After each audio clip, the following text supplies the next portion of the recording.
बताओ, जिस घर के अंदर पाजेब की आवाज आती है और पड़ोस के लोग उससे तबाह होते हैं, जब पाजेब की आवाज से बस्तियां तबाह होती है, तो जिन घरों में 3-3 बजे तक टीवी से गानों की आवाज आए, अल्लाह अकबर, वो भी मामूली गाने नहीं, बल्कि वो गाने जिनमें कुफरिया कलमात हो, जिसमें शिरकिया कलमात हो, वो गाने जिसमें कुदरत की मजाक उड़ाई जाती हो, अल्लाह की कुदरत का मजाक उड़ाया जाता हो, जिसमें अल्लाह रब्बुल इज्जत पे एतराज किया जाता हो, जिसमें महबूब के हवाले से कभी खुदा को कोई जालिम कह रहा है, माज़ अल्लाह, कभी खुदा को दुनिया बनाने की बुनियाद पर कोई बदकार गालियां दे रहा है, कभी माज़ अल्लाह कोई अल्लाह पे एतराज कर रहा है, ऐसे गाने म्यूजिक के साथ रात में 3-3 बजे तक मुसलमानों की बस्तियों में बजते हैं। आप मुझे बताएं, बस्तियां तबाह ना होगी तो क्या होगा?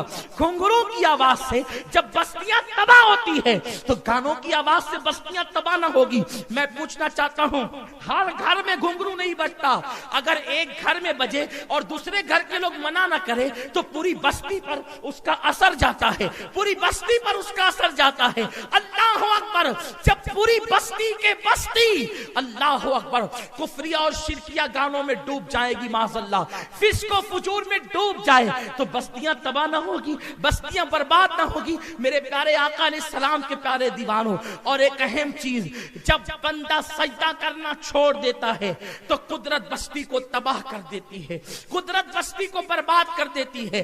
पूरी बस्ती के अंदर देख करके घूमिए, निकलिए, कितने लोग हैं जो मस्जिद में सजदे के लिए पहुंचते हैं।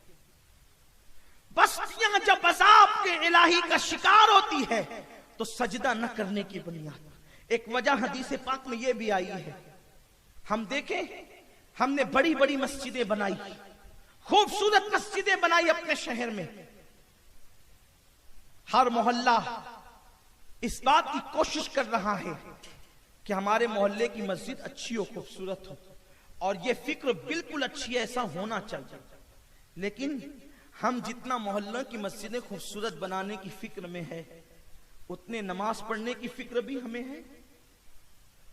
हमने मस्जिदों में झूमर तो सऊदी से लाकर लगा, कोई अमेरिका और बर्तानिया से झूमर मंगा करके लगा रहा है। आपसे पूछता हूं, इन झूमर के लगाने से मस्जिदें खुश हो जाएगी?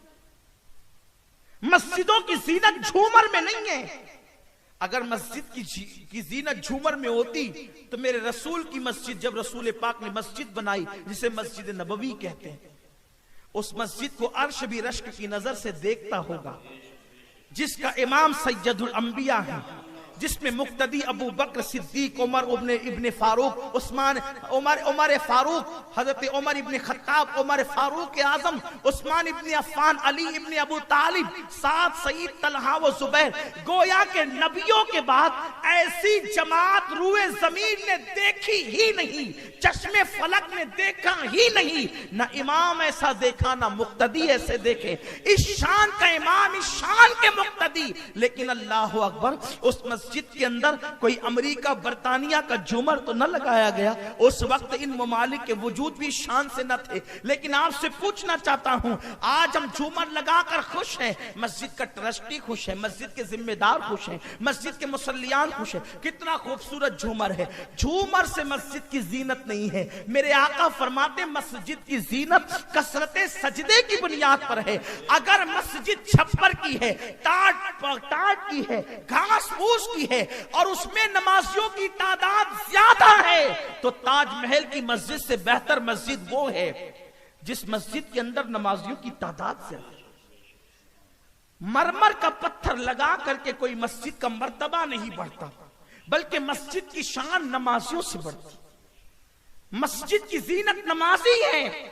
और जिस बस्ती के अंदर सुजूद की कसरत है, आज ये भी बात है, चलो 4 वक्त की तो गिरते पड़ते हम पढ़ ही लेते हैं, लेकिन फज्र में जो हाल मस्जिदों का है, बल्कि बड़ी माजरत के साथ पिछले सालों में मैंने सुना था, अब क्या कैफियत है नहीं मालूम, कि रमजान पूरे की बहुत सारी मस्जिदें, अगर इमाम किसी बीमारी के सबब ना आ सके मस्जिद में, तो मस्जिद में उस दिन ताला ही पड़ा रहता।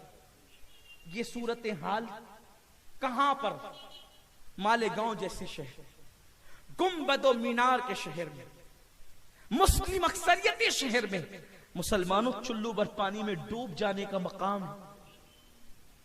जिस वक्त फज्र की नमाज में किसी मस्जिद पे ताला पड़ा होता होगा, उस वक्त तो रसूल पाक के दिल पे क्या गुजरती होगी। ये मस्जिदें यूं ही बन गई, इन मस्जिदों के पीछे कोई कुर्बानी नहीं, इन मस्जिदों के पीछे कोई खून नहीं बहा, इन मस्जिदों के पीछे कोई कुर्बानी नहीं दी गई।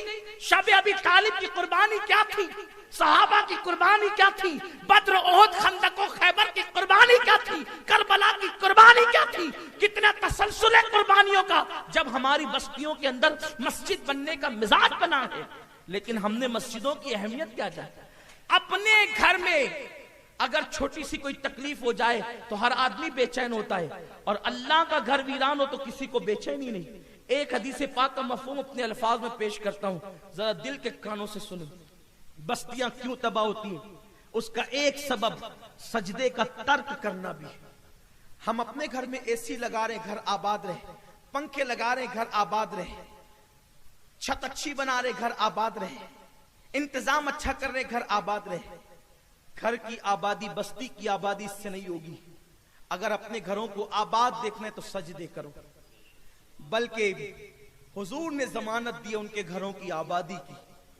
एक दिन मेरे आका बड़े खुश हैं, मेरे सरकार ने हाथ उठा के अर्ज की, अल्लाह उन घरों को हमेशा हरा भरा रखना, अल्लाह उन घरों को हमेशा हरा भरा रखना, अल्लाह उन घरों को हमेशा हरा भरा रखना।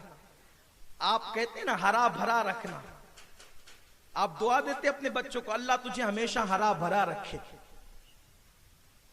बहू को दुआ देते हो, अल्लाह तुझे हमेशा हरा भरा रखे। बेटी को दुआ देते हो, अल्लाह तुझे हमेशा हरा भरा रखे। यही तो है ना हरा भरा रखने का क्या मतलब, कि आपके बच्चा या बेटी या बीवी के बदन पे कोई हरा कपड़ा लपेट दे, ये मतलब तो नहीं।